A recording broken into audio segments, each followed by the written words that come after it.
Hi, I am Abhijeet. Welcome to the show. This podcast is my way of bringing Odisha to the world, a beautiful, underrated state of India that deserves far more attention than it gets. Whether you grew up in Odisha or you are hearing about Odisha for the first time, you are in the right place. There is so much here to discover, and I promise it will be worth your time. Together, we will explore the moment and stories that carry Odisha's spirit, story of its heroes, its tradition, and the quiet wisdom carried through centuries. So, settle in and let's journey into the heart of Odisha, one story at a time.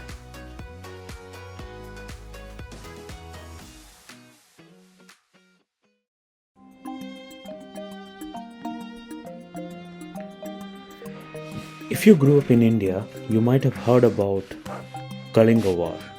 It is the pivotal moment in Emperor Ashoka's life, the moment that changed the course of Buddhism and the world history. But have you ever stopped to ask, who was he fighting? Why did Emperor, the vast Mauryan dominion, a ruler commanding resources from the Himalayan to the Deccan, feel the strategic need to engage in such a significant conflict with a single state on the eastern coast of India?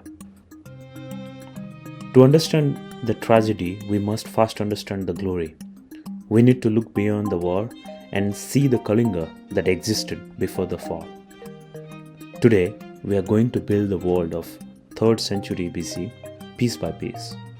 We will look at the rise of great northern empires, the maritime dominance of the east, and the geopolitical tension that made a clash inevitable. This is the comprehensive story of the rise of Kalinga. To appreciate Kalinga's position, we first have to look at the neighborhood. Imagine a map of ancient India around 300 BC. In the north, centered in the modern Bihar, lay the seat of imperial power, Magadha. Magadha was the center of political gravity in ancient India. First came the Nanda dynasty.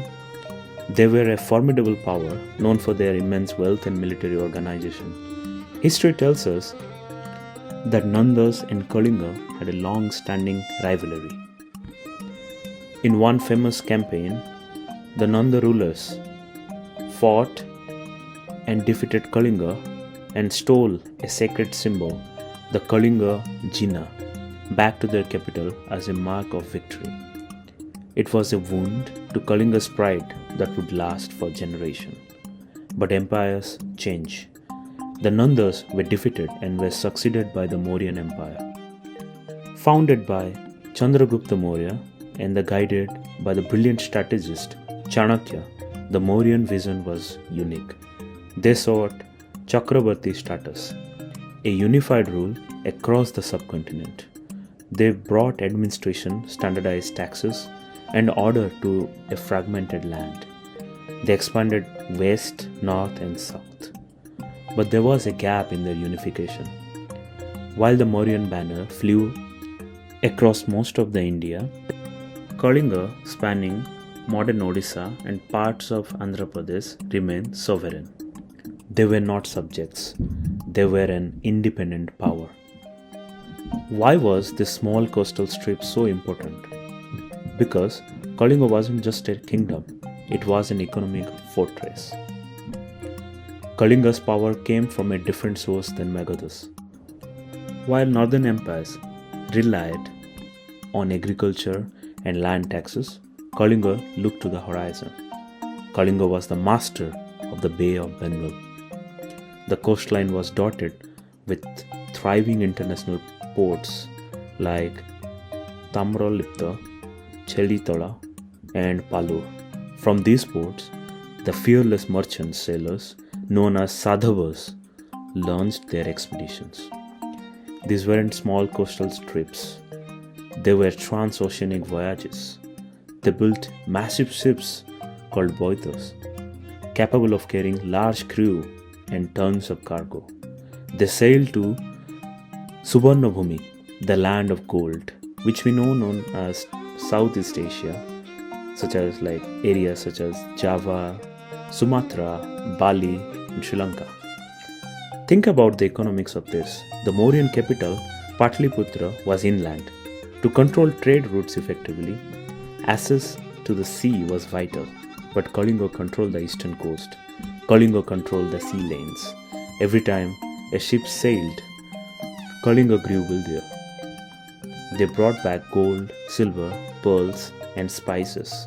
This maritime monopoly made them one of the wealthiest states in the ancient world. They didn't need to conquer other lands for riches. They earned it through trade and enterprises.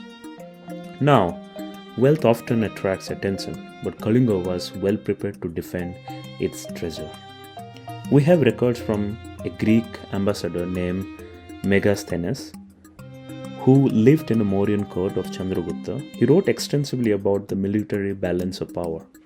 He noted that while Mauryans were the dominant force, the king of Kalinga was no ordinary ruler. He protected his land with massive standing army, 60,000 infantry, 1,000 cavalry, and most importantly, 700 war elephants. In the ancient world, elephants were the ultimate strategic asset. They were the heavy tanks of the battlefield. They could break enemy formations and instill fear. The forests of Kalinga were famous for producing finest elephants in India. Even the Arthashastra, the great scripture of statecraft, explicitly mentioned the elephants from Kalinga were the highest quality. Gajaha Sreshta. So the Mauryan faced a difficult reality. Kalinga was not just rich, it was armed with the best military technology of the age. There was one more factor that made Kalinga unique. While the Mauryan Empire was a highly centralized monarchy where power flowed from the emperor down, historians suggest Kalinga had a different social structure. It was a confederation of powerful clans and merchant guilds. The people of Kalinga, the farmers, the artisans, the sailors, felt a deep sense of ownership over their land. This wasn't just a king's territory, it was their homeland. This spirit of collective independence is powerful. It meant that any invader wouldn't just be fighting a king, they would be fighting a united population who valued their liberty above all else. By the time the young Ashoka took the throne in Magadha, the geopolitical tension was at a breaking point. This wasn't necessarily about hatred, it was about strategy. For the Mauryan Empire to be truly secure and economically dominant, they need access to the eastern ports. Kalinga stood in their way, refusing to become a vassal state. For Kalinga, submitting to empire meant losing their hard-earned freedom and control over their trade. It was a clash of two valid interests. On one side, the imperial ambitions to unify the subcontinent.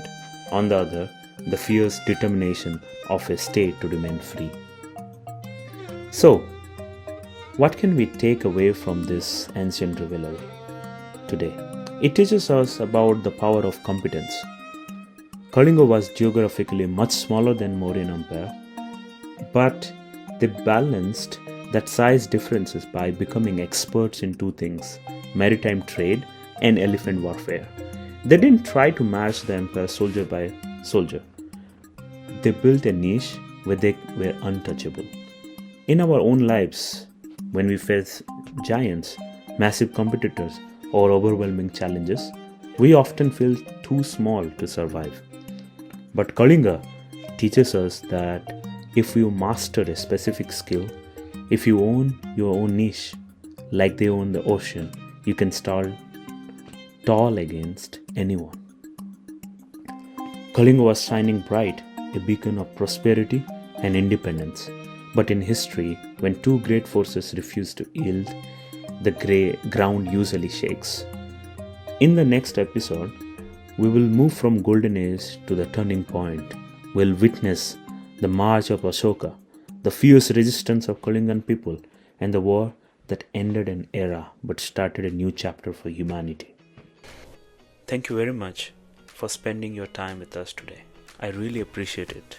If you found value in this story, please consider hitting the like button or sharing this with a friend. It might seem small, but it truly helps the algorithm recommend these forgotten chapters of our history to new people who need to hear them. And if you would like to be with us for part 2, please subscribe. It ensures you won't miss the conclusion of this journey. Thank you very much for helping us keeping these stories alive. I'll see you soon.